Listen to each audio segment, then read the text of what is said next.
Hi, I'm Agent Schroder, and today I'm going to set up and install the Swann Enforcer 8-channel 4K DVR system, a video surveillance system for indoor and outdoor use.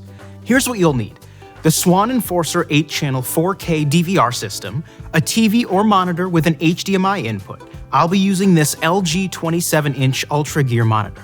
A smartphone with the Swann Security app installed. For this, I have the Samsung S22 Plus. A drill, various sizes of drill bits, a hammer if mounting the camera to drywall, brick, or masonry, a Phillips head screwdriver, and electrical tape. There are a lot of steps to get the system up and running, so feel free to pause and continue the video as needed. This system includes 4 cameras, a 2TB DVR, cables, and mounting supplies. If the cables aren't long enough for your installation, Swann offers a 100-foot BNC extension cable sold separately.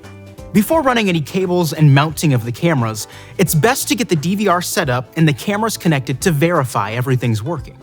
Alright, let's get started. Plug the short cable coming from the camera into the video and power cable. The video cable has the purple end and the power has the red end. Connect one of the 4 ends of the power splitter into the power end of the video and power cable. Repeat these steps for the rest of the cameras. Now, plug the camera power adapter into the end of the power splitter and then plug the adapter into an outlet. The lights on the cameras should flash one time. This means they're getting power. Now, connect the video ends to the camera inputs on the DVR. Make sure that you twist the connection to lock it in place. Next, we'll connect the monitor. Plug the HDMI cable into the DVR and into the monitor and turn it on. Next, connect an Ethernet cable to the port on the back of the DVR and the other end into your router. This is how the system accesses the internet so you can view them remotely. Find the included mouse and connect it to one of the front USB ports on the DVR. Connect the DVR power adapter into the DVR first and then plug the other end into an outlet. You'll see the Swann logo on the monitor, and the power and hard drive lights on the DVR will light up. After a few moments, the startup wizard will be shown. Choose the language and click Next. Then confirm the resolution and click OK. The welcome screen will appear along with info on the setup process. Read through it and click Next. It'll now ask you to create a password for the DVR. Type one in using the on-screen keyboard.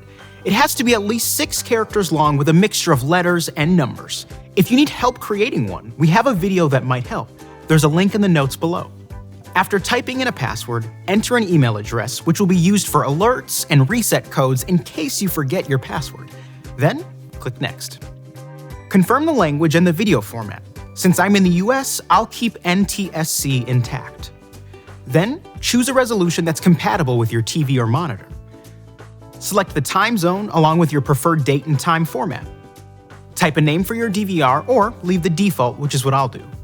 The P2P ID and QR code are unique to your system. You'll use this code when pairing the mobile app to your system. I'll explain more about that in a bit. For now, click Next. The email configuration screen is where you'll enable alerts and choose which email addresses to send alerts to. Click on the box to enable email alerts and leave the setup option set to Auto.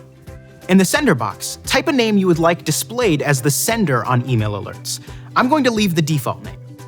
The receiver section will allow you to add 2 additional email addresses for alerts to be sent to. This might be good to have other people in your home or even a work email address.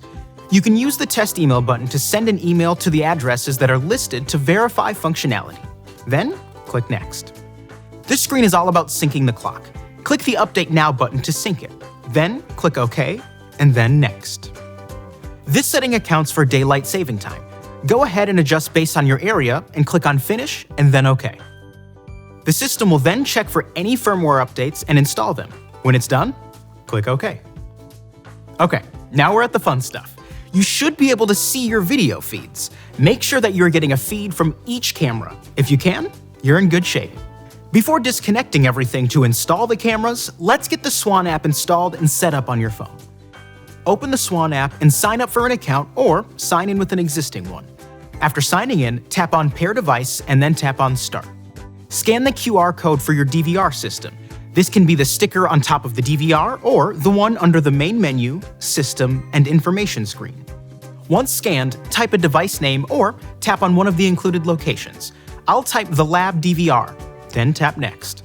Now, type the password that you created earlier during the DVR setup and tap on Next. The app will connect to the DVR, and when it's done, you'll see a congratulations screen. Tap on Done. The next screen will give you information about the Secure Plus subscription. Read through it, and if you want it, tap on Join Now. I'm going to tap on Skip and then Skip again. The app will then open on the main screen and show the camera views. The app is all set up, and you can now view the camera feeds when you're on the go. All right, now it's time to install the cameras. Unplug the power cord for the cameras, but not the DVR. Disconnect the video and power cables from the DVR and the cameras. When selecting camera locations, make sure the cameras are protected from direct sunlight, rain, and moisture. Depending on your situation, you might want to place them higher so your field of view is larger. This also makes them harder to reach, which is a good thing for security cameras. Plan a route for the cables and take measurements so you can identify potential obstacles. The included cables are in-wall rated, so you can hide the cables in the walls if you want.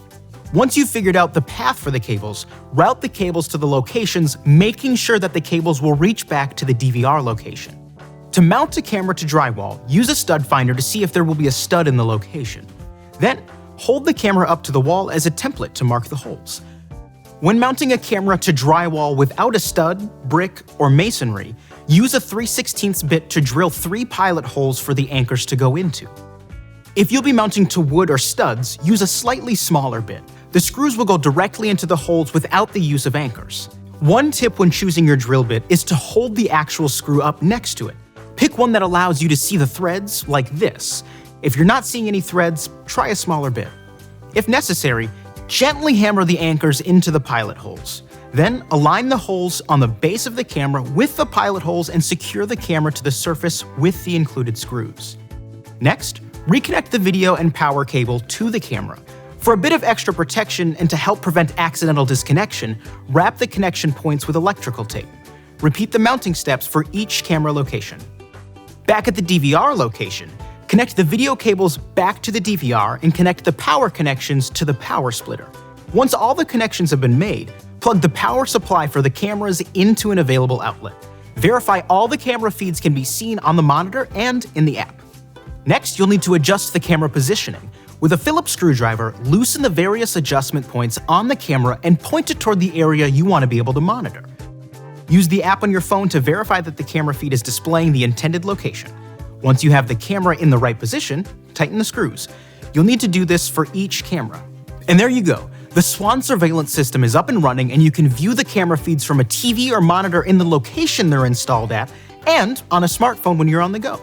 Hopefully this video was helpful. If it was, give it a like. If you have any questions, leave them in the comments below, and don't forget to subscribe to our channel for more tech tips from Best Buy.